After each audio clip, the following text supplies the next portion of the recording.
मूल्यांकन। Evaluate yourself. Hello दोस्तों, hostel warden भर्ती परीक्षा के रिवीजन बैच में आपका स्वागत है। आज हम देखने वाले हैं कंप्यूटर का विकास। इसके पहले हमने कंप्यूटर के विकास के बारे में बहुत सी चीज़ें पढ़ी थी। पीढ़ी दर पीढ़ी कंप्यूटर का विकास कैसे हुआ, उसकी 5 पीढ़ियां कैसे बनी, उन सब के बारे में देखा था। आज हम देखेंगे कंप्यूटर का विकास कार्य पद्धति के अनुसार, काम करने के तरीके, कंप्यूटर का जो काम करने का तरीका होता है उसके अनुसार कंप्यूटर कौन कौन से होते हैं। तो सबसे पहला है एनालॉग कंप्यूटर।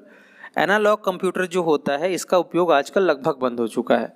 पहले के समय में वोल्टेज मीटर जो आया करते थे, स्पीडोमीटर जो गाड़ियों में लगी होती थी, अगर आपने पुरानी गाड़ियां देखी होंगी, चाहे वो कार हो चाहे वो बाइक हो, उसमें स्पीडोमीटर लगा होता था जिसमें एक कांटा ऊपर नीचे झूलते रहता था।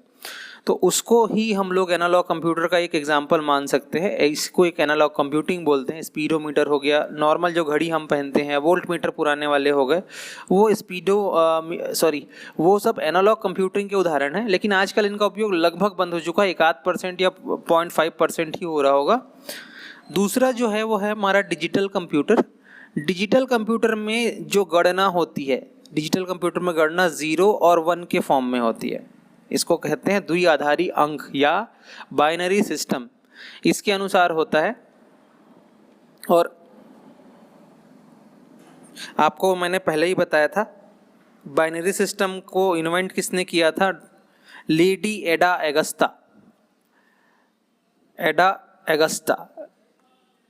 एगस्टा ने इसको किया था। ठीक है, तो आप अगर पुराने वीडियो को साथ में एक बार रिवीजन में देखते चले तो आपको ये चीज़ें कनेक्टेड नज़र आएंगी। डिजिटल कंप्यूटर अभी जो कंप्यूटर यूज़ होते हैं उसका 95% मुझे लगता है डिजिटल कंप्यूटर ही होगा, क्योंकि ये बहुत आसान होता है। ऑपरेटिंग इसकी बहुत आसान है, प्रोग्रामिंग आसान है, डिजिट्स के फॉर्म में होता है, इसलिए डिजिटल कंप्यूटर अभी बहुत ज़्यादा प्रचलन में है। तीसरा होता है hybrid computer. Hybrid computer digital और एनालॉग कंप्यूटर का मिश्रण है। दोनों को मिंजरा अगर कर दें, मिक्स कर दें, तो आपको यहाँ पे हाइब्रिड कंप्यूटर मिल जाएगा। अब इसमें होता क्या है, हाइब्रिड कंप्यूटर में जो इनपुट है, ठीक है, इनपुट और आउटपुट ये एनालॉग के फॉर्म में होता है, लेकिन जो प्रोसेसिंग है पूरा वो डिजिटल फॉर्म में होता है। अब ये समझिएगा कैसे होता है। कैलकुलेशन और प्रोसेसिंग डिजिटल में करते हैं, लेकिन इनपुट और आउटपुट एनालॉग के संकेत में होता है। इसका यूज़ कहाँ पे होता है? हॉस्पिटल में होता है और डिफेंस में होता है, रिसर्च के क्षेत्र में होता है। आपने MRI का नाम सुना होगा, CT स्कैन का नाम सुना होगा, उसमें इनपुट और आउटपुट एनालॉग के फॉर्म में आता है, लेकिन जो कैलकुलेशन है वो डिजिटल फॉर्म में होता है। तो ये 3 तरीके के कंप्यूटर होते हैं कार्य पद्धति के अनुसार। मैं अपने लिए जगह बना लेता हूं और हम आगे बढ़ते हैं। आकार और काम करने के आधार पे क्या क्या कंप्यूटर आते हैं, तो 5 तरीके के कंप्यूटर हम देखेंगे जो आकार और कार्य के आधार पर वर्गीकृत किए गए हैं, based on size and work. इसमें सबसे पहला है main frame computer. Main frame computer क्या होता है? एक कंप्यूटर को मास्टर कंप्यूटर बना के उसको रख दिया जाता है सेंटर में, ठीक है, और उससे बहुत सारे यूजर्स जोड़ दिए जाते हैं। और यूजर कैसे जुड़ते हैं? डम्ब टर्मिनल से। ये वर्ड याद रखिएगा, मेन फ्रेम कंप्यूटर में एक वर्ड आता है डम्ब टर्मिनल। डम्ब टर्मिनल का उपयोग करके उपयोगकर्ता मेन फ्रेम कंप्यूटर से जुड़ता है, केंद्रीय डेटाबेस और प्रोसेसिंग क्षमता का उपयोग करता है और अपने अनुसार अलग अलग काम किया जा सकता है। तो अगर इसमें 6 यूज़र जुड़े हैं तो 6 यूज़र अलग अलग काम कर सकते हैं, लेकिन उनके काम का जो इनपुट आउटपुट है वो सब मेन फ्रेम कंप्यूटर से ही होके जाएगा और सारे के सारी चीज़ें सेव रहेंगी। इसमें 32 या 64 बीट के माइक्रो प्रोसेसर का प्रयोग किया जाता है। और मेन फ्रेम कंप्यूटर में 2 चीज़ें आपको सुनने को मिलेंगी, एक है टाइम शेयरिंग और दूसरा है मल्टी प्रोग्रामिंग ऑपरेटिंग सिस्टम। ये 2 चीज़ें आपको ज़रूर सुनने को मिलेंगी, टाइम शेयरिंग और multi programming operating system. Main frame computer का उपयोग हम कहाँ करते हैं? रेलवे आरक्षण में। जो बड़े बड़े कंप्यूटर लगे होते हैं रेलवे में आरक्षण की बुकिंग के लिए, अगर आप कभी गए होंगे आरक्षण वाले सेंटर में या उसके उस वाले पार्ट में, आरक्षण वाले पार्ट में, तो आपने देखा होगा बड़े बड़े कंप्यूटर्स लगे होते हैं। आजकल तो नहीं दिखते, पहले दिखाई देते थे। और उसके अलावा एक और आता है मेन फ्रेम कंप्यूटर का यूज़। आप जाएंगे तो आपको रेलवे की पूरी डिटेलिंग दिखती रहेगी कि कौन सा ट्रेन कब आने वाला है। उसका रूट पहले दिखता था, उसको ही मेन फ्रेम कंप्यूटर से मैनेज किया जाता था। मेन फ्रेम कंप्यूटर के बाद हमारे पास आता है मिनी कंप्यूटर। मिनी कंप्यूटर क्या होता है? मेन फ्रेम कंप्यूटर का छोटा रूप है मिनी कंप्यूटर। यूजर्स लगभग सेम है, बड़े ऑफिस, अनुसंधान, कंपनी और यात्री आरक्षण वगैरह के लिए इसका यूज़ किया जाता है, बस छोटे स्तर पे यूज़ किया जाता है। मिनी कंप्यूटर का जो आविष्कार है 1965 में सबसे पहले डीईसी ने किया था। 1965 में डीईसी, फुल फॉर्म आपको पता होगा, मैंने पहले बताया है, डिजिटल इक्विपमेंट कॉरपोरेशन, इन्होंने किया था 1965 में। एक से अधिक माइक्रो प्रोसेसर इसमें भी यूज़ किए जाते हैं और संसाधनों को ये साझा करता है। ठीक है, तो mini computer main frame computer का छोटा रूप है, आप ये मान सकते हैं। इसके अलावा तीसरा जो हमारा आता है वो आता है एम्बेडेड कंप्यूटर। एम्बेडेड कंप्यूटर क्या होता है? Television, washing machine, microwave, car में भी जो छोटे कंप्यूटर जुड़े होते हैं एम्बेडेड होते हैं उसमें। जैसे आपको टच स्क्रीन वाले आजकल टीवी भी मिल जाते हैं, टच स्क्रीन वाले वॉशिंग मशीन मिलते हैं, माइक्रोवेव जिसमें टच स्क्रीन लगा ही होता है, कार में भी आजकल डिस्प्ले बोनट पे आप देखेंगे तो डिजिटलाइज हो चुका है। तो ये सारी चीज़ें एम्बेडेड कंप्यूटर के अंदर आती हैं और इसमें माइक्रो प्रोसेसर और इंटीग्रेटेड चिप्स दोनों का उपयोग होता है। आईसी और माइक्रो प्रोसेसर दोनों का यूज़ किया जाता है। इसके बाद हमारे पास आता है माइक्रो कंप्यूटर। माइक्रो कंप्यूटर क्या होता है? 1970 में इसका विकास शुरू हुआ था, 1970 में। क्यों? क्योंकि माइक्रो प्रोसेसर का यूज़ होने लगा सीपीयू में। सीपीयू में माइक्रो प्रोसेसर जड़ने लग गया।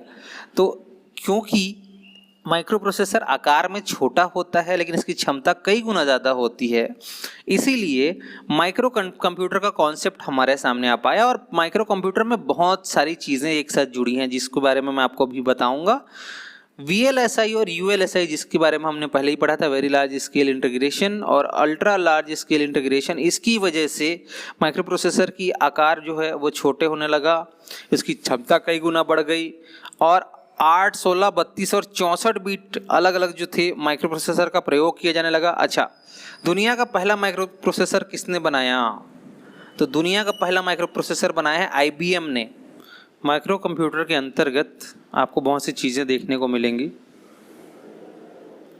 जिसमें से एक है पीसी। पीसी का विकास जो है 1981 में किया गया है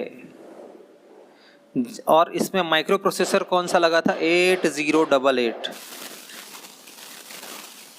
माइक्रो कंप्यूटर से रिलेटेड कुछ चीज़ें जो आपको पता होनी चाहिए। जनरली आप माइक्रो कंप्यूटर के बारे में सारी चीज़ें जानते हैं।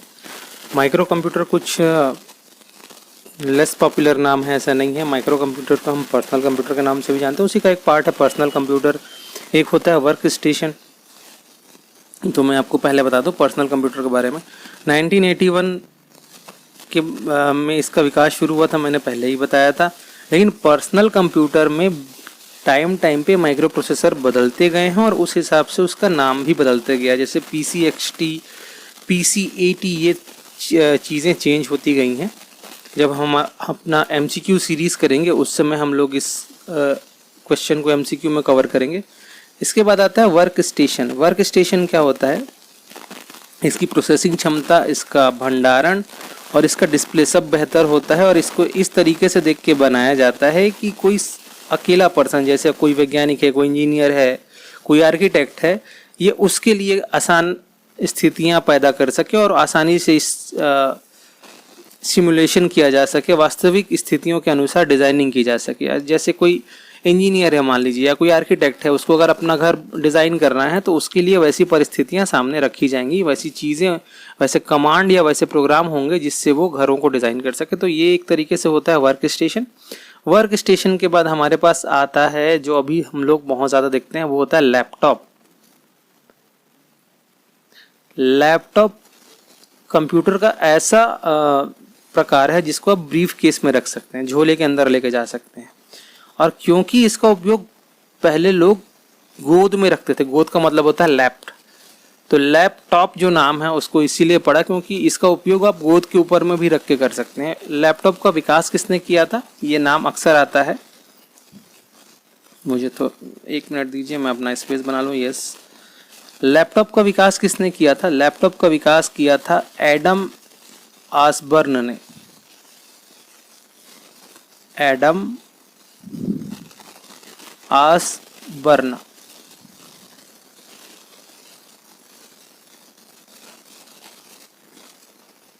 एडम ऑसबर्न ने इसका आविष्कार किया और कब किया? 1981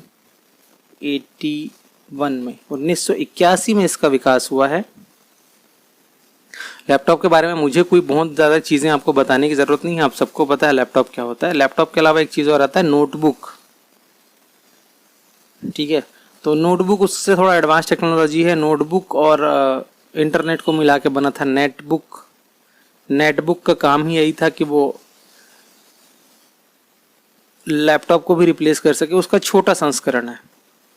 ठीक है, तो नेटबुक भी एक कंप्यूटर का ही प्रकार है, माइक्रो कंप्यूटर का, जो हम देखते हैं। इसके बाद में हमें एक चीज़ और सुनाई देती है, वो है टैबलेट। टैबलेट पीसी बोलते हैं कभी कभी। तो टैबलेट क्या होता है? टैबलेट वो चीज़ है जिसमें ऑन स्क्रीन कीबोर्ड होता है और वो सारी चीज़ें टच से काम करता है। इसको हैंड हेल्ड कंप्यूटर भी कहा जाता है। तो ये याद रखिएगा, हैंड हेल्ड कंप्यूटर बोले, चाहे टैबलेट कंप्यूटर बोले, चाहे टैबलेट बोले, सारी एक ही चीज़ें हैं। उसके बाद आता है एक पाम टॉप। पाम टॉप जो है ना, वो मुझे नोकिया का याद है पाम टॉप। ये हाथ पे आप रख सकते हैं और इसमें बहुत सारा बटन नहीं होते, बहुत कम बटन होते हैं, लेकिन हाँ, आप इसको वॉइस से कंट्रोल कर सकते हैं। इसमें वॉइस मॉड्यूलेशन दिया होता है, आप कुछ बोलिए और उसको ये फिर एज अ नेटवर्क से कनेक्ट होके आपके लिए वर्क परफॉर्म कर देगा। जो आपका कमांड होगा वो वॉइस कमांड होगा। ठीक है, और इसमें यहाँ पे एक वर्ड आता है पीडीए, पर्सनल डिजिटल असिस्टेंट, ये होता है पीडीए। तो ये पाम टॉप भी जो है वो पीडीए सपोर्ट करता है, या पीडीए इसको कहा जा सकता है। ये एज अ फ़ोन भी व्यवहार कर सकता है, इसमें सिम भी लग सकता है। तो पाम टॉप आप समझ गए होंगे, बिना बटन का मोबाइल जिससे वॉइस से आप काम कर सकते हैं। इसके बाद आता है स्मार्टफोन, जिसमें आप अपना वीडियो देख रहे होंगे। तो स्मार्टफोन के बारे में मुझे ज़्यादा कुछ बताने की ज़रूरत नहीं है। ठीक है, लेकिन इसका जो लास्ट चीज़ है वो है सुपर कंप्यूटर। इसमें हम थोड़ा डिटेल में जानेंगे। सुपर कंप्यूटर क्या होता है? सुपर कंप्यूटर की भंडारण क्षमता बहुत ज़्यादा होती है। सुपर कंप्यूटर की प्रोसेसिंग क्षमता और भी ज़्यादा होती है। मल्टी प्रोसेसिंग और पैरेलल प्रोसेसिंग दोनों एक साथ उपयोग किया जा सकता है। सुपर कंप्यूटर का जो उपयोगकर्ता होगा उसको कहा जाएगा मल्टी यूज़र, और जो कंप्यूटर है उसको कहते हैं multi user computer. Super computer विश्व के सर्वाधिक तेज कंप्यूटर में से एक है। जैसे मैंने अभी आपको बताया, सबसे तेज कंप्यूटर में से एक है। और अमेरिका, जापान, चीन, इजराइल और भारत, ये 5 देश हैं। अमेरिका,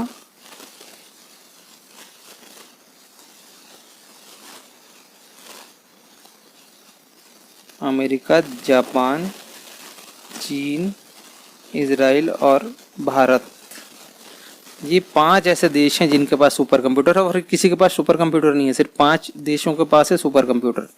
तो आप समझ सकते हैं कि कितना ये ज़रूरी भी है और कितना महत्वपूर्ण है हमारे लिए।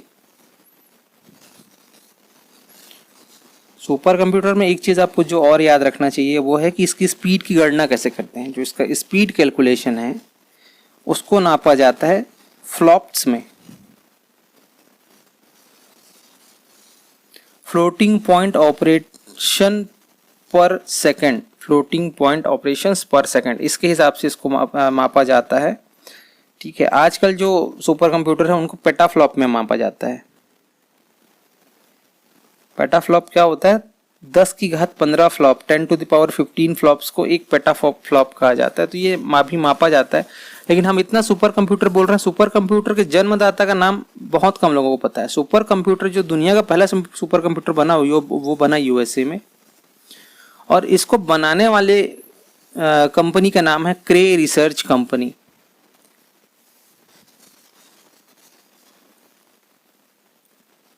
क्रे रिसर्च कंपनी। और क्रे रिसर्च कंपनी के फाउंडर कौन थे? उनके फाउंडर थे सैमुअल क्रे। सैमुअल क्रे ही वो पर्सन है जिन्होंने सुपर कंप्यूटर को सबसे पहले डिजाइन किया और उसके बाद उसका निर्माण किया, इसलिए इनको सुपर कंप्यूटर का जन्मदाता या फादर ऑफ सुपर कंप्यूटर कहते हैं। लेकिन भारत में सुपर कंप्यूटर का जन्मदाता कौन है? तो एक नाम इसके पहले मैंने बोला था जो आपको याद होना चाहिए, विजय भाटकर। विजय भाटकर को भारत में सुपर कंप्यूटर का जन्मदाता कहा जाता है। अब जब हमने सुपर कंप्यूटर के बारे में पढ़ा ही है तो हम भारत में सुपर कंप्यूटर के बारे में पढ़ेंगे। तो भारत में सुपर कंप्यूटर के बारे में कौन कौन सी चीज़ें हमें पता होनी चाहिए। सबसे पहले एक नाम याद रखिएगा, सीडेक। सीडेक ने ही सबसे पहले 1991 में परम सीरीज लॉन्च की थी। कौन सी सीरीज? परम।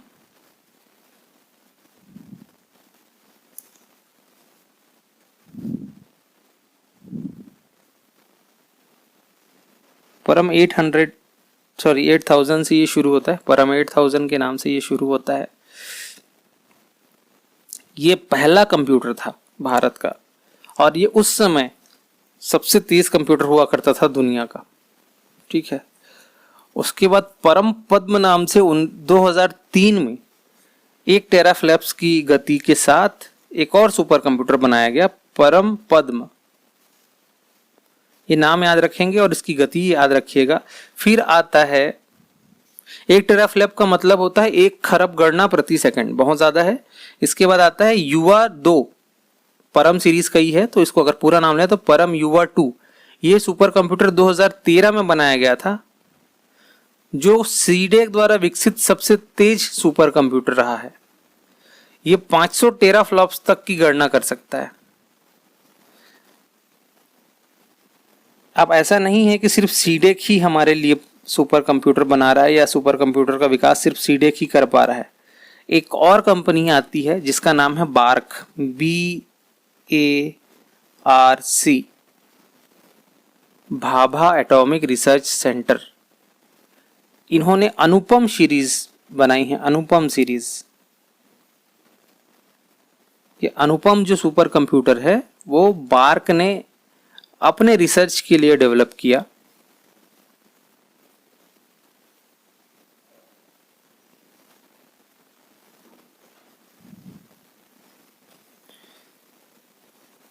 अनुपम सीरीज के बाद एक और सुपर कंप्यूटर भारत में आता है जिसको कहते हैं पेस।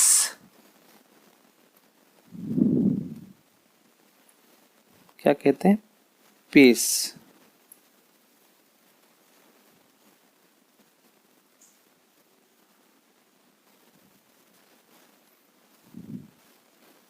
अनुपम के बाद आपको भारत में एक और कंप्यूटर मिलेगा जिसको कहते हैं pace.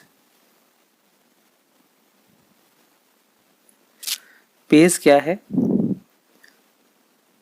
Processor for aerodynamic computation and evolution. इस सीरीज के सुपर कंप्यूटर का निर्माण अनुराग ने किया है डीआरडीओ के लिए। किसने किया है? अनुराग ने डीआरडीओ के लिए। अब अनुराग क्या है? तो अनुराग का फुल फॉर्म है advance numerical research and analysis group, और ये है हैदराबाद में।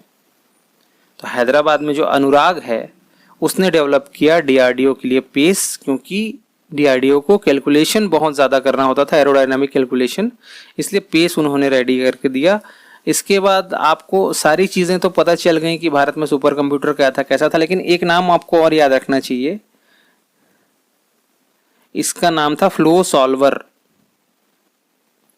फ्लो सॉल्वर जो था वो नाल, नेशनल एरोनॉटिकल लैब बेंगलुरु द्वारा 1980 में विकसित किया गया था। 1980 में नाल द्वारा विकसित किया गया था। कौन सा? Flow solver.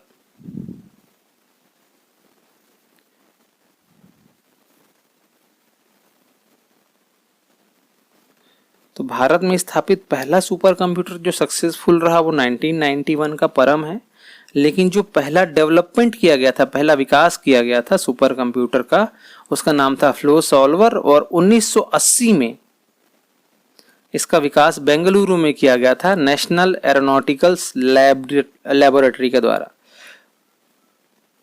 तो यहां तक में आपका कंप्यूटर का उद्भव और विकास खत्म होता है, ठीक है।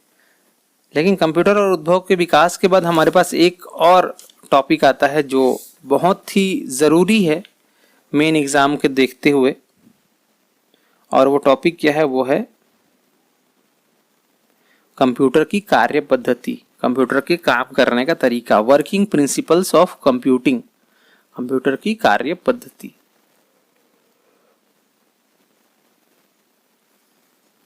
आपको पहले ही पता होगा कि कंप्यूटर को काम करने के लिए दो चीज़ों की ज़रूरत पड़ती है, एक हार्डवेयर और एक सॉफ्टवेयर। तो हार्डवेयर क्या होता है? हार्डवेयर हमने पहले ही देखा है, कंप्यूटर का वो पार्ट है जिसको हम छू के महसूस कर सकते हैं। और सॉफ्टवेयर क्या होता है? सॉफ्टवेयर प्रोग्रामों और निर्देशों का समूह होता है जो कंप्यूटर के कार्यों को नियंत्रित करता है। साथ में सॉफ्टवेयर हार्डवेयर के विभिन्न हार्डवेयर के बीच में समन्वय भी स्थापित करता है, लेकिन इसको हम छू नहीं सकते, इसको देख नहीं सकते। कंप्यूटर की कार्य प्रणाली में अगर हम आगे आएँ तो हमको चीज़ें पता चलेंगी, उसमें कुछ कुछ वर्ड आएगा। जैसा होता है, पहला वर्ड है इनपुट। तो कंप्यूटर में इनपुट का मतलब क्या होगा? कंप्यूटर में जो भी डेटा या आदेश या अनुदेश, डेटा और इंस्ट्रक्शन जो उसको दिए जाएं या उसमें डाले जाएं, उसको कहते हैं इनपुट। इसको इनपुट यूनिट के द्वारा संपन्न किया जाता है। दूसरा होता है स्टोरेज। दूसरा जो मुख्य भाग है वो स्टोरेज। डाटा और अनुदेशों को मेमोरी यूनिट में स्टोर किया जाता है ताकि आवश्यकता अनुसार उनका उपयोग किया जा सके। तो डेटा और इंस्ट्रक्शन को जब हम एक यूनिट में स्टोर करें, मेमोरी यूनिट में, और उसका समय अनुसार हम उपयोग कर सकते हैं, इसको कहा जाएगा भंडारण या स्टोरेज क्षमता। इसके अलावा आता है तीसरा है प्रोसेसिंग। प्रोसेसिंग है इनपुट द्वारा प्राप्त डेटा को इंस्ट्रक्शंस के माध्यम से इंफॉर्मेशन में बदलना और उसके बाद उसको प्रोसेस करके फाइनल आउटपुट को लेके आना। तो लास्ट जो चीज़ होती है वो होती है आउटपुट। कंप्यूटर द्वारा प्रोसेसिंग के पश्चात सूचना या परिणामों को उपयोगकर्ता के समक्ष प्रदर्शित करना ही आउटपुट कहलाता है। इसको आउटपुट यूनिट द्वारा कंट्रोल किया जाता है। और साथ में एक और चीज़ आती है, वो होती है कंट्रोल यूनिट, सी या कंट्रोल।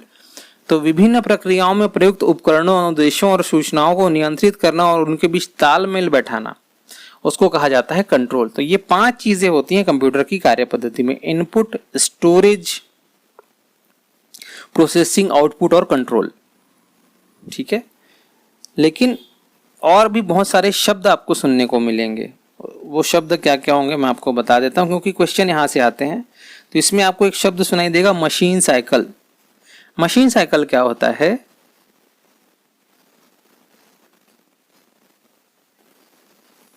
कंप्यूटर द्वारा किसी छोटे से छोटे निर्देश या इंस्ट्रक्शन को संपन्न करने के लिए एक प्रोसेस से गुजरना पड़ता है। एक प्रोसेस चलता है जिसे मशीन साइकिल कहते हैं। और मशीन साइकिल को एक निश्चित क्रम में निष्पादित करने के लिए 4 चरणों से गुजरना पड़ेगा। तो सबसे पहले क्या है? फैच। सबसे पहले आता है फैच। फैच मतलब मेमोरी में आवश्यक निर्देश या इंस्ट्रक्शन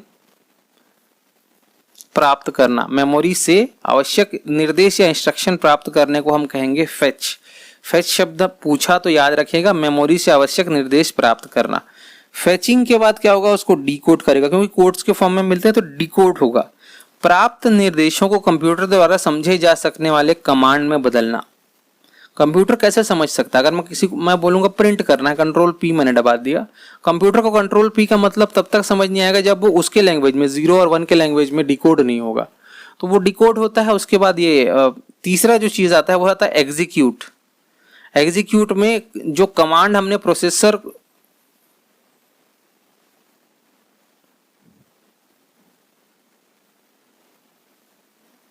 तीसरा आता है एग्जीक्यूट। एग्जीक्यूट का मतलब होता है जो भी कमांड हमने प्रोसेसर को दिए थे, या जो कमांड हमने कंप्यूटर को दिए थे, सॉरी कंप्यूटर को जो हमने कमांड दिए उसको प्रोसेसर द्वारा एग्जीक्यूट करना। यहाँ पे काम आता है प्रोसेसर का। माइक्रो प्रोसेसर हमने सुना था, यहीं पे ये एग्जीक्यूशन में ही उसका सबसे ज़्यादा काम आता है कि हमने जो निर्देश दिए, जो कमांड दिए, उन कमांड्स को प्रोसेसर द्वारा एग्जीक्यूट करके हमें आगे बढ़ाना है। और आगे का जो प्रोसेस है वो आता है स्टोर। स्टोर कंप्यूटर कैसे करेगा? एग्जीक्यूशन के बाद जो परिणाम मिलते हैं उसको मेमोरी में स्टोर कर लेगा। स्टोरेज को ही हम लोग देख पाते हैं आउटपुट के फॉर्म में, ठीक है। तो ये 4 चीजों से गुजरना पड़ता है, फैच, डिकोड, एग्जीक्यूट और स्टोर। ये चारों प्रोसेस जब कंप्लीट होंगे तब एक मशीन साइकिल कंप्लीट होता है, ठीक है। आधुनिक जो प्रोसेसर है वो तो 1 सेकंड में लाखों साइकिल पूरा कर सकता है, लेकिन हाँ, ये चारों चीजों को कंप्लीट होने में जो टाइम लगेगा उसको ही हम एक मशीन साइकिल कहेंगे। चारों चीजें कवर होनी चाहिए। अब इसके बाद हम आते हैं आगे, जिसमें आपको कंप्यूटर के हार्डवेयर के मुख्य भाग दिखाई देंगे। मुख्य भागों में क्या क्या चीजें, हम एक बार साफ सफाई थोड़ी कर लेते हैं। इसके बाद हम जानेंगे कंप्यूटर के हार्डवेयर के बारे में, जिसमें पहला चीज़ है इनपुट डिवाइस। इनपुट डिवाइस क्या होता है? जिसके सहयोग से हम डेटा या प्रोग्राम या इंस्ट्रक्शन और निर्देशों को कंप्यूटर में फीड करते हैं या कंप्यूटर में डालते हैं, तो इसको कहा जाता है इनपुट डिवाइस। ये इलेक्ट्रोमैकेनिकल डिवाइस हो सकता है, जैसे कीबोर्ड है। उसके अलावा एक चीज़ और याद रखिएगा, क्योंकि कंप्यूटर 0 और 1 की भाषा ही समझता है। कंप्यूटर को सिर्फ ये 2 चीज़ें समझ आती हैं, या आइदर 0 और 1। इसीलिए जितने भी इनपुट डिवाइस है वो इनपुट इंटरफेस का उपयोग करते हैं, और इसी के द्वारा ही कंप्यूटर हमारे इनपुट्स को समझ पाता है। दूसरा जो भाग है वो है भंडारण यूनिट। तो भंडारण यूनिट क्या होता है? मेमोरी। सिंपल शब्दों में अगर मैं कहूँ तो मेमोरी, जिसमें प्रोसेसिंग के बाद जो अंतिम और अंतरिम परिणाम प्राप्त होते हैं, दोनों परिणामों को ये सेव रखता है। मेमोरी 2 टाइप के होते हैं, एक प्राइमरी मेमोरी, इसी को कहा जाता है मेन मेमोरी,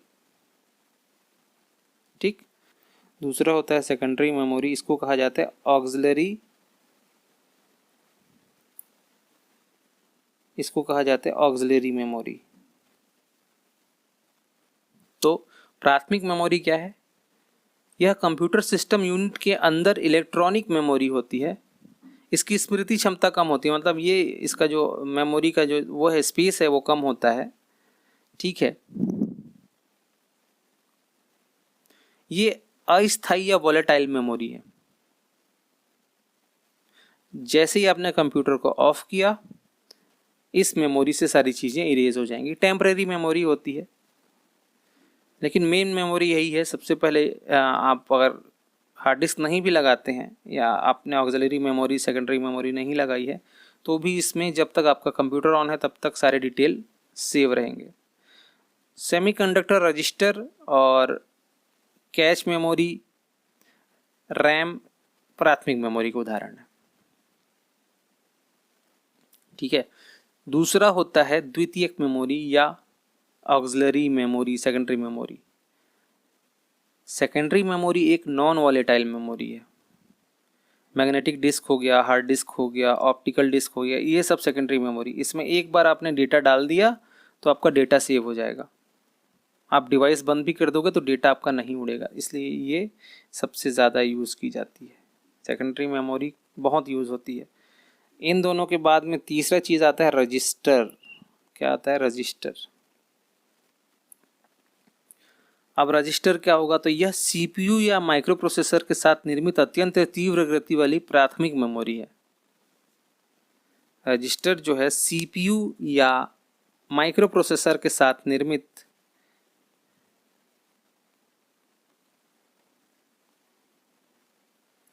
सीपीयू या माइक्रो प्रोसेसर के साथ निर्मित ये अत्यंत तीव्र गति वाली मेमोरी है। रजिस्टर मेमोरी का एक्सेस टाइम अगर आपको बताऊं तो 1 से 2 नैनोसेकंड होता है ये, उससे ज़्यादा नहीं होगा। 1 से 2 नैनो सेकंड में आप रजिस्टर को एक्सेस कर सकते हैं। और डेटा और अनुदेशों को या इंस्ट्रक्शंस को प्रोसेसिंग से पहले रजिस्टर में स्थानांतरित किया जाता है, क्योंकि ये सीपीयू में स्थित डेटा को ही प्रोसेस कर पाता है। इसलिए पहले यहाँ आएगा सारे चीज़ और उसके बाद ये प्रोसेसिंग में जाएगा। ठीक है, फिर आता है कैश मेमोरी, जिसको कैच मेमोरी कहते हैं, कई लोग कैचे मेमोरी कहते हैं, है ना। इसका एक्चुअल में जो प्रोनाउंसिएशन है वो है cache memory, CACHE, cache memory. ये सीधा सीपीयू से जुड़ा होता है।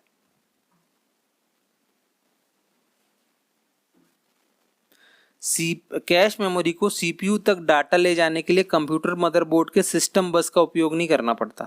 और कैश मेमोरी का एक जो बहुत बड़ा काम है वो ये है कि ये मुख्य मेमोरी और सीपीयू के बीच अस्थायी रूप से हाई स्पीड स्टोरेज एरिया का कार्य करता है। इसकी प्रोसेसिंग क्षमता में वृद्धि करता है।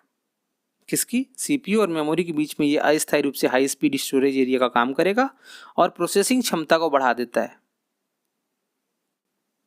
इसलिए सीपीयू वांछित सूचना के लिए सबसे पहले कैश मेमोरी खोजेगा। अगर वांछित सूचना कैश मेमोरी में ही मिली तो इसे रैम रोम में, अगर नहीं मिली इसमें, तब काम आपका आएगा रैम और रोम।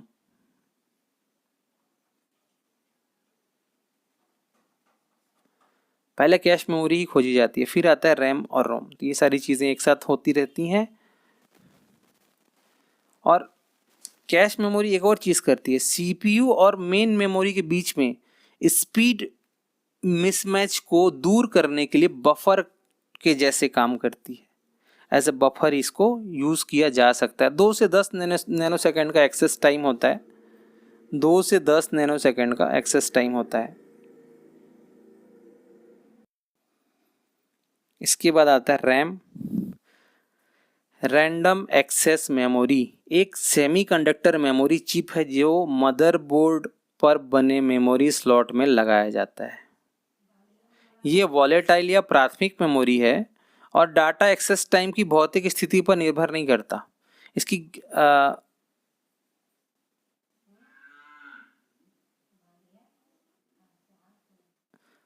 जो गति है बहुत तेज़ है। इसकी गति बहुत तेज़ है और प्रोसेसिंग के दौरान डेटा और अनुदेशों को सहायक मेमोरी से लाकर रैम में स्टोर किया जाता है। हम लोग अभी अक्सर सुनते हैं ना मोबाइल में कि रैम कम है तो काम नहीं करेगा, या रैम ज़्यादा ले रहा है, रैम गर्म हो रहा है। तो ये वही चीज़ है रैम के बाद आता है रोम। रोम का मतलब होता है रीड ओनली मेमोरी। ये मेमोरी जो है नॉन वॉलेटाइल मेमोरी या स्थायी मेमोरी है। इसमें डाटा ना तो नष्ट होती है और ना ही इसे बदला जा सकता है। ये परमानेंट है। रोम जो है एक परमानेंट मेमोरी हो जाती है। इसमें आप डेटा को चेंज नहीं कर सकते। ठीक है। रोम के बाद आता है CMOS का चिप। CMOS चिप का फुल फॉर्म होता है complementary metal oxide semiconductor chip. Computer में कुछ सूचनाएं तथा सेटिंग्स लगातार बदलते रहते हैं, पर कंप्यूटर को उन्हें अपडेट करते रहना होता है। कुछ भी सूचनाएं हैं वो बार बार बदलते रहती हैं, उसको अपडेट करना है। अपडेट करने के लिए पर्सनल कंप्यूटर को कुछ समय या दिन के बाद ऑन किया जाए तो वह वर्तमान सही समय और दिन नहीं बताएगा। ठीक है, जैसे क्या चीज़ है, टाइम ही है जो अपडेट होना है। तो मान लो मैं लैपटॉप को आज मैंने बंद कर दिया या कंप्यूटर को मैंने आज बंद कर दिया और मैं 6 महीने बाद उसको ऑन करूं, तो 6 महीने बाद भी वो सही डेट और टाइम बताएगा। इसके लिए क्या यूज़ किया जाता है? इसके लिए CMOS चिप का यूज़ किया जाता है।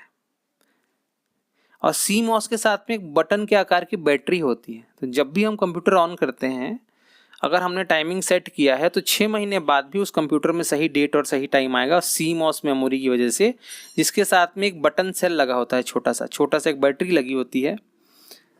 और ये उन कुछ चीज़ों को स्टोर रखता है, जैसे पेज नंबर हो गए, है ना, या क्या बोलना चाहिए, टाइम हो गया, डेट हो गया, टाइम जोन हो गया, वो सब चीज़ों को ये सेव रखता है CMOS मेमोरी।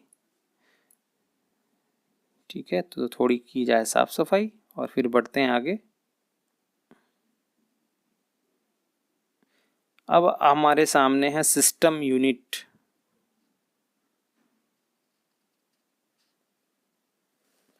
सिस्टम यूनिट क्या होता है?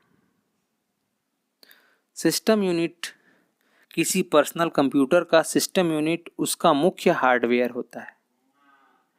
किसी सिस्टम यूनिट को टीन या प्लास्टिक के बने बॉक्स में रखा जाता है जिसमें इलेक्ट्रॉनिक कंपोनेंट डले होते हैं, तो यही एक सिस्टम यूनिट है। जैसे हमारा लैपटॉप है, या तो मेटल का उसका केज बना होगा, या मेटल का उसकी बॉडी होगी, या फिर प्लास्टिक बॉडी होगी, तो यही सिस्टम यूनिट है। सिस्टम यूनिट में क्या क्या होता है? सबसे पहले होता है मदरबोर्ड। मोबाइल भी एक सिस्टम यूनिट है जिसमें पहली चीज़ होती है मदरबोर्ड। मदरबोर्ड को किसी भी कंप्यूटर का मुख्य सर्किट बोर्ड कहा जाता है। ये मुख्य सर्किट बोर्ड है किसी भी कंप्यूटर का। मदरबोर्ड अगर ख़राब हो गया तो सारी चीज़ें ख़त्म, क्योंकि इसी में रैम होगा, इसी में रोम होगा, इसी में सीपीयू चिप लगी होगी, इसी में मेमोरी लगा होगा। तो कंप्यूटर का ये पूरी तरीके से ढांचा है, शरीर है।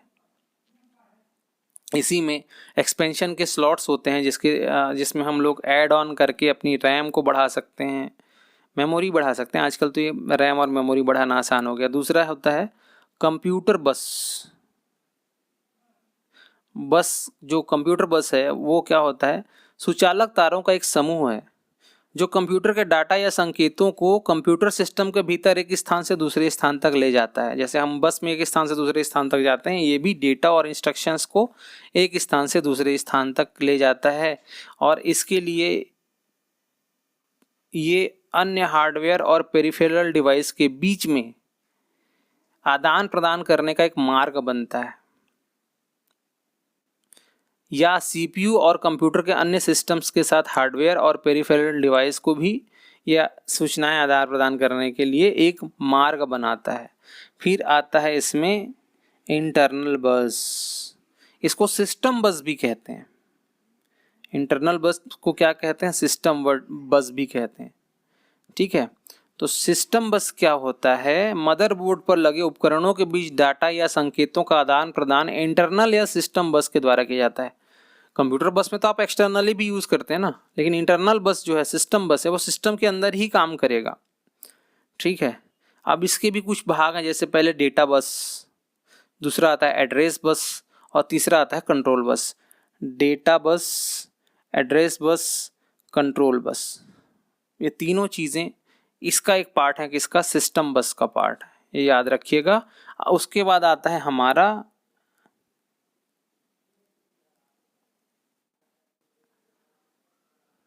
एक्सटर्नल बस। मैं यहाँ पे इंटरनल बस लिखना भूल गया था। इंटरनल बस के बाद हमारे पास आता है एक्सटर्नल बस।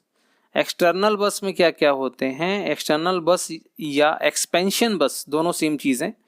कंप्यूटर पेरिफेरल डिवाइस जैसे keyboard, mouse, monitor, printer, hard disk, CD drive आदि को मदरबोर्ड के साथ जोड़ता है।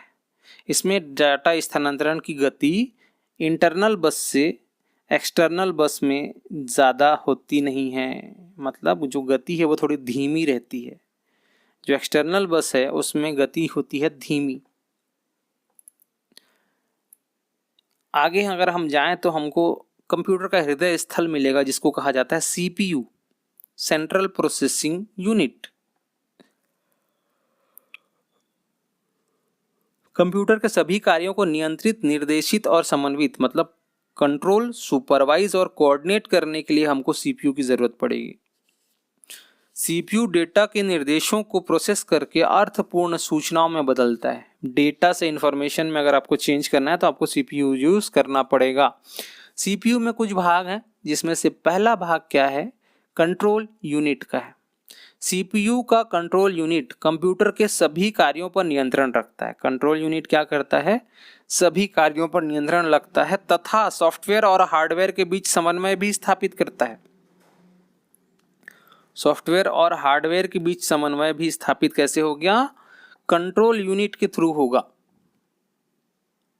कंट्रोल यूनिट में सीपीयू द्वारा संपन्न की जा सकने वाले कार्यों की सूची होती है जिसे इंस्ट्रक्शन का सेट कहा जाता है। तो अगर आपको कोई पूछे इंस्ट्रक्शन सेट किस में होता है तो कंट्रोल यूनिट में होता है। इसको कंप्यूटर का नर्व सिस्टम कहते हैं, नाड़ी तंत्र।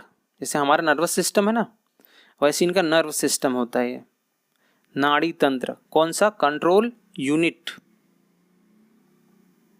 ये एएलयू के कार्यों को नियंत्रित करता है, इनपुट आउटपुट डिवाइस और अन्य हार्डवेयर को नियंत्रित करता है।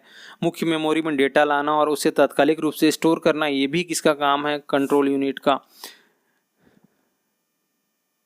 कंट्रोल यूनिट के बाद में जो दूसरी चीज आती है वो होती है arithmetic logic unit, ALU, arithmetic logic unit. तो एएलयू का काम क्या है? सीपीयू का एक ऐसा भाग है जहां डेटा प्रोसेसिंग का वास्तविक काम होता है। एएलयू ही है जो एक्चुअल में डेटा प्रोसेसिंग करता है।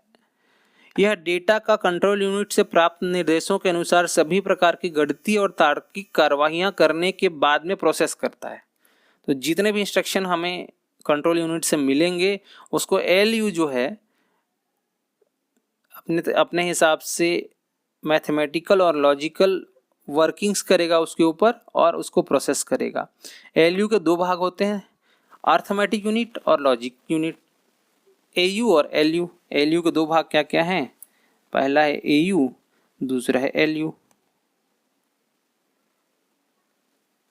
अर्थमेटिक यूनिट और लॉजिक यूनिट।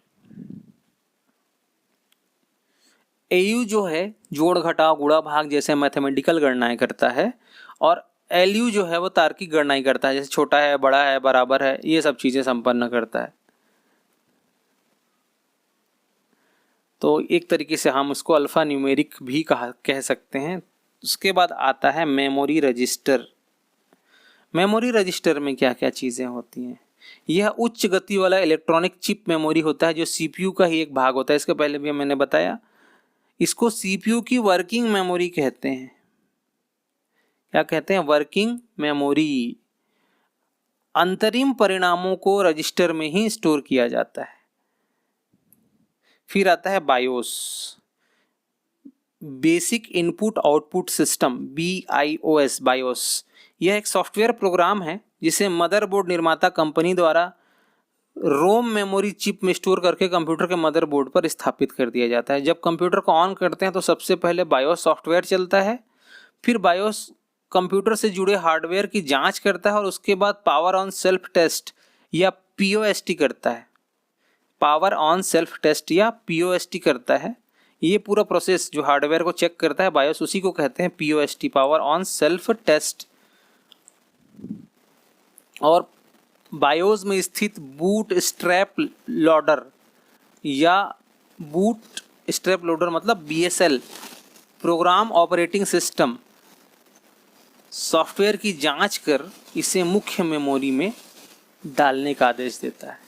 तो कंप्यूटर ऑन होते समय डिलीट बटन दबाने पर बायोस सेटअप आपका खुल जाएगा, जहां हम दिए गए विकल्पों के अनुसार बायोस में परिवर्तन भी कर सकते हैं। जब आप ऑन कर रहे हो तब आपको डिलीट बटन को क्लिक कर देना है बस। ठीक है। इसके बाद आता है हमारा आउटपुट डिवाइस। तो आउटपुट डिवाइस क्या क्या है भाई? Monitor, printer, plotter, screen, projector, card reader, ये सारी चीज़ें हैं आउटपुट डिवाइस में। आउटपुट डिवाइस क्या होता है? कंप्यूटर द्वारा प्रोग्रामिंग के पश्चात प्राप्त अंतरिम और अंतिम परिणामों को उपयोगकर्ता तक पहुंचाने के लिए प्रयुक्त जो युक्ति जो प्रयुक्त की जाती है उसको कहते हैं आउटपुट डिवाइस। आउटपुट डिवाइस का इनपुट बाइनरी होता है, आउटपुट हमारे हिसाब से विजुअल भी हो सकता है, न्यूमेरिक भी हो सकता है, कुछ भी हो सकता है, ऑडियो भी हो सकता है। वो डिपेंड करेगा कि हमने आउटपुट किस तरीके से मांगा है। अब आखिरी जो चीज़ है जो मुझे आपको इस टॉपिक में बतानी है वो है सीपीयू को प्रभावित करने वाले कारक। सीपीयू को कौन कौन सी चीज़ें प्रभावित करती हैं? सीपीयू को प्रभावित करने वाले कारक कौन कौन से? तो सबसे पहला जो कारक है, ठीक है, वो है कंप्यूटर की घड़ी या सिस्टम क्लॉक।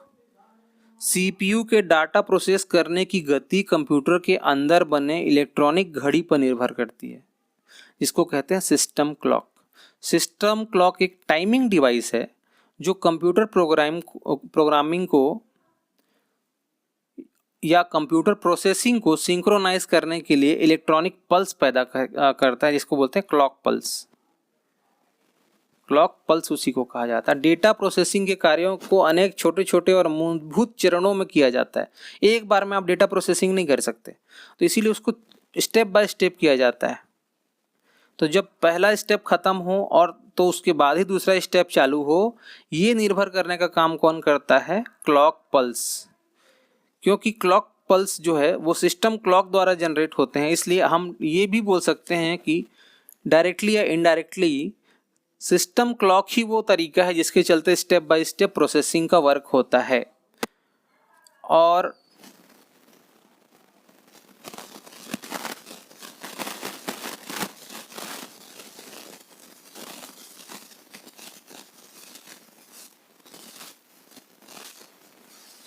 200 मेगाहर्ट्ज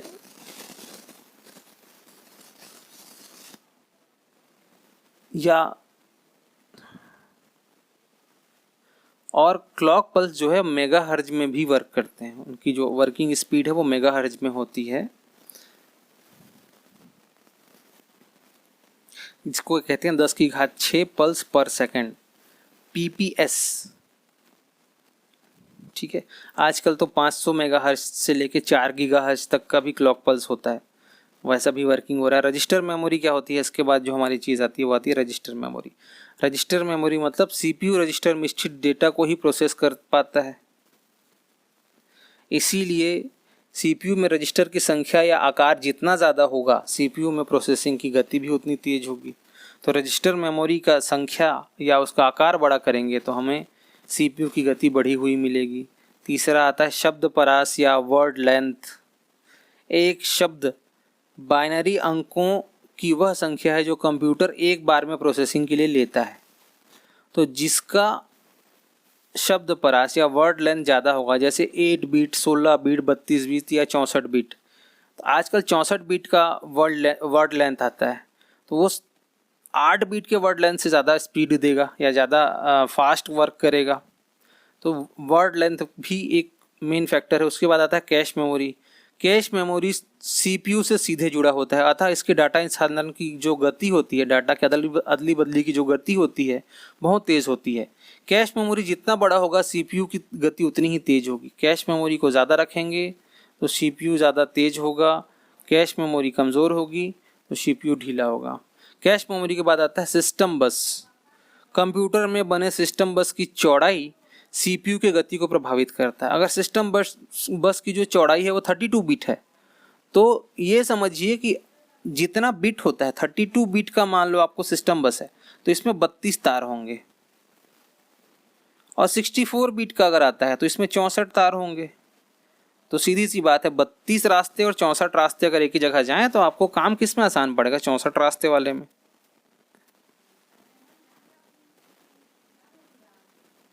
उसके बाद आता है आपका सिस्टम बस।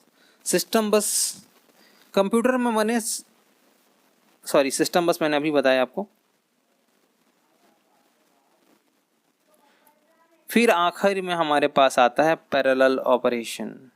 एक साथ कई निर्देशों के क्रियान्वयन से CPU की क्षमता का बेहतर उपयोग होता है, लेकिन ये डिपेंड करेगा कि उसमें कितने कोर हैं। कोर कितने हैं? कोर डुअल कोर है, 4 कोर है, मल्टी कोर है, कितने कोर हैं? जितने ज़्यादा कोर होंगे उतने ही ज़्यादा ये पैरेलल ऑपरेशन कर पाएगा। तो dual core, core two duo, ऐसे बहुत सी चीज़ें आती हैं। इसके अलावा आता है integration between CPU and peripherals. CPU और अन्य उपकरणों के बीच समन्वय।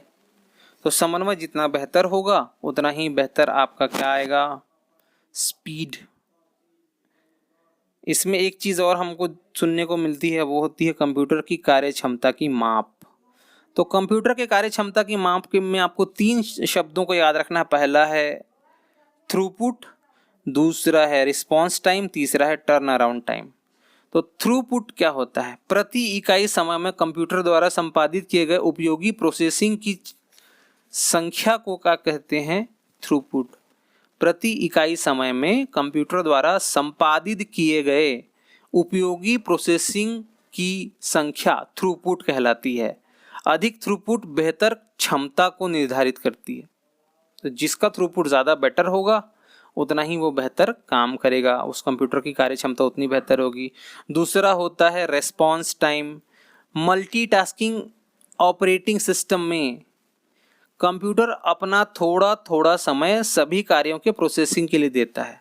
कंप्यूटर की प्रोसेसिंग के लिए कार्य दिए जाने तथा सीपीयू द्वारा उस कार्य को संपादित करने के लिए की गई पहली प्रतिक्रिया के बीच का समय रिस्पॉन्स टाइम है। कोई भी एक प्रोग्रामिंग कंप्यूटर को मिला और सीपीयू ने उसको कार्य को संपादित किया, इन दोनों के बीच में जो टाइम लगा, पहला जो रिस्पॉन्स आया, उसको कहा जाता है रिस्पॉन्स टाइम। बेहतर कार्य क्षमता के लिए रिस्पॉन्स टाइम जो है कम से कम होना चाहिए, जल्दी से जल्दी रिस्पॉन्स मिलना चाहिए, टाइमिंग कम से कम होना चाहिए। तीसरा होता है टर्न अराउंड टाइम।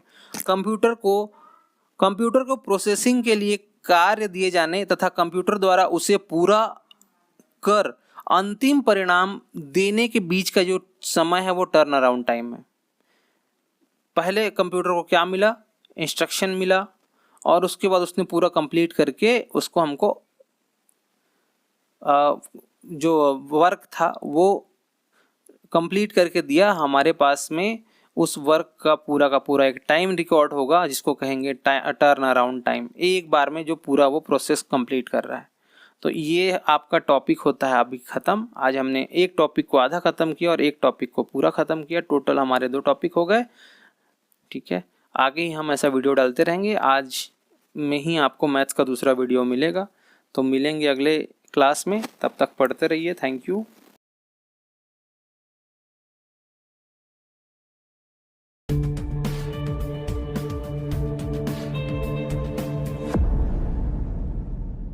मूल्यांकन। Evaluate yourself.